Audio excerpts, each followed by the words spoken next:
Hi everyone. Today I want to teach you a great tip to win the most important points during the matches. It's called serve and volley. Lately, Novak Djokovic and Carlos Alcaraz have used the serve and volley at key moments in some of the most important matches they played this year to surprise the opponent and win those points. In the past, until the end of the 90s, serve and volley was really a game style. And you had players who were specialists of serve and volley. You know them because a lot of them became super famous and great champions. I can name Yannick Noah, John McEnroe, Boris Becker, Pete Sampras, Martina Navratilova, and I'm probably forgetting a lot of them. So it was a game style, and the reason for that was that there were a lot of courts that were very fast, and when the courts were fast, serve and volley was very efficient. Unfortunately, to my point of view, the ATP and the WTA have decided to slow down the courts and to uniform that speed on all the courts throughout the year. And because of that, serve and volley as a game style has disappeared. Despite the fact that serve and volley has disappeared as a game style, I see two big advantages for you to know how to use serve and volley. And the first one I already talked about is because there are key moments in the match. And the players who know how to do serve and volley can always surprise the opponent and do something that is completely unexpected, and thanks to that, win those major points in a match and make a big difference. The second reason is because for the leisure players, in the clubs, the courts haven't been slowed down. And when the courts are fast, serve and volley is a killer.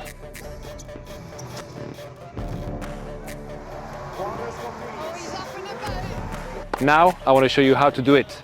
Follow me.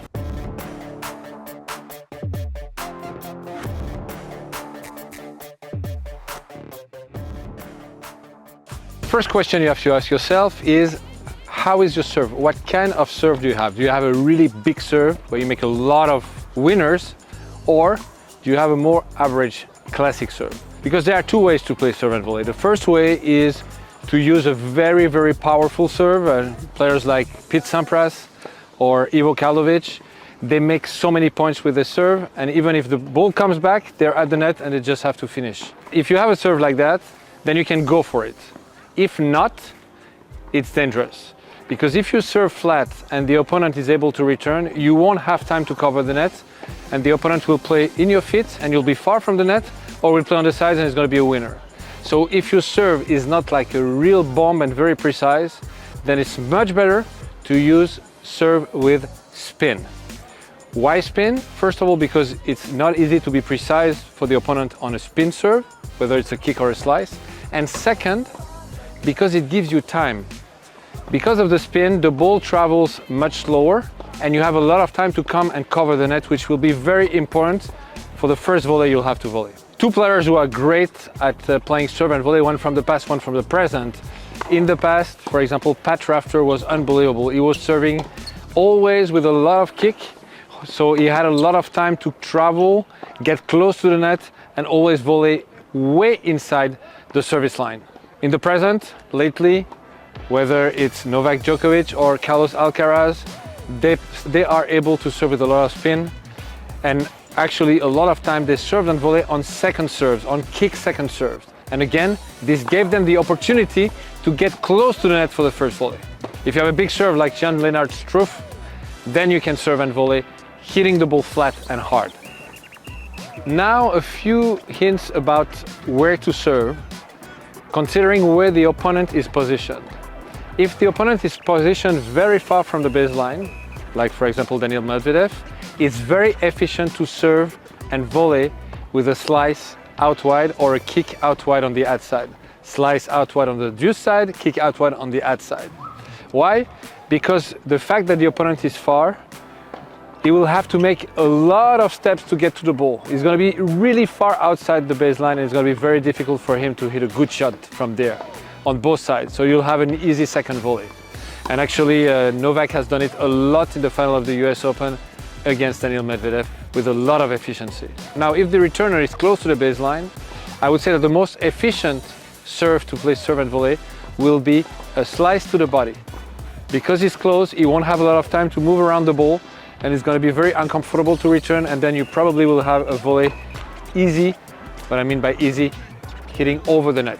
In any case, you have to vary your serve. It's important that the opponent should not know where you're going to serve. Otherwise, it's going to return really well and you'll have a very difficult ball to volley. And finally, of course, it will sound like an evidence, but if you can scout one of the sides that is weaker on your opponent's return, whether it's forehand or backhand, of course, you should abuse serving and volleying on that side. If I have to summarize serve and volley, it's quite simple. It's serve, sprint, split step, sprint. The first sprint is to run as fast as possible and to be able to split step inside the service box. That's the role of the first sprint. Once you split step in the service box, you hit your first volley and then you sprint again to be able to have the second volley as close to the net as you can.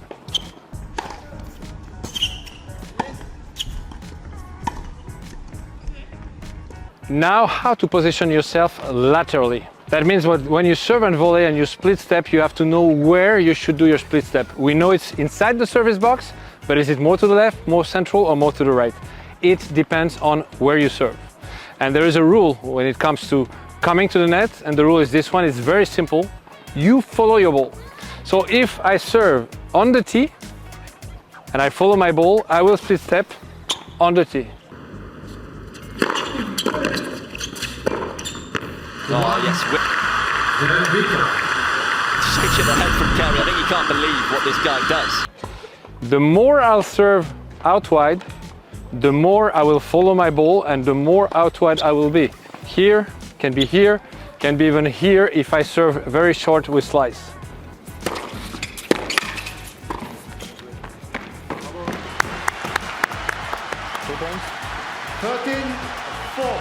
And what is true in this box is true in the other box.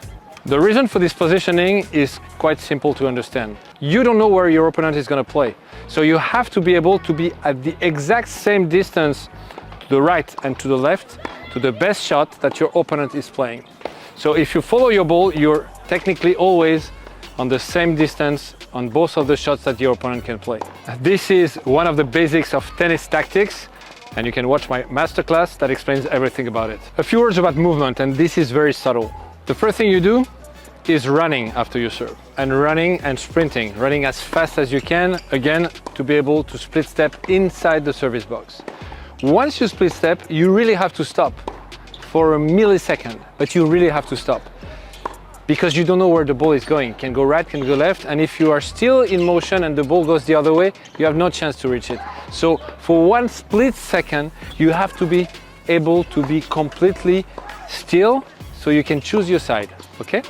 So you stop, and right after you stop, you choose a side where the ball is coming.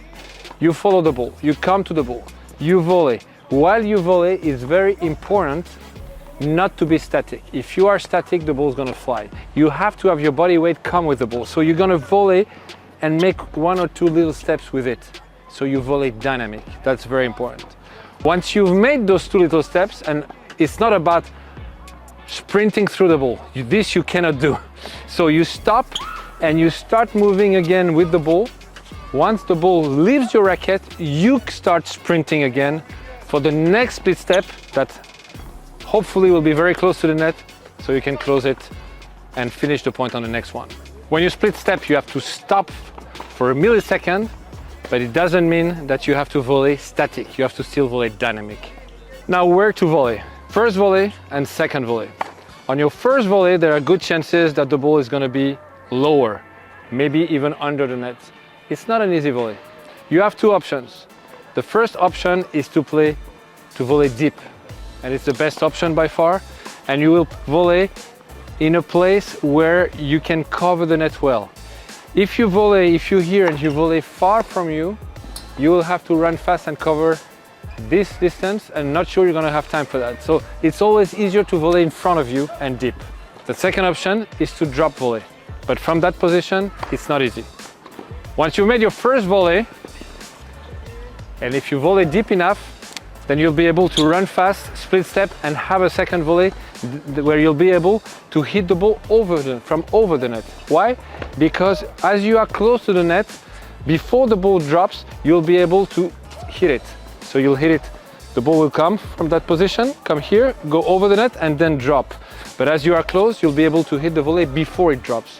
When you volley from a position above the net, the best volley is always short cross, because the distance between the player and this ball will be so big that he has almost zero chance to catch it. First volley, very deep. Second volley, short cross.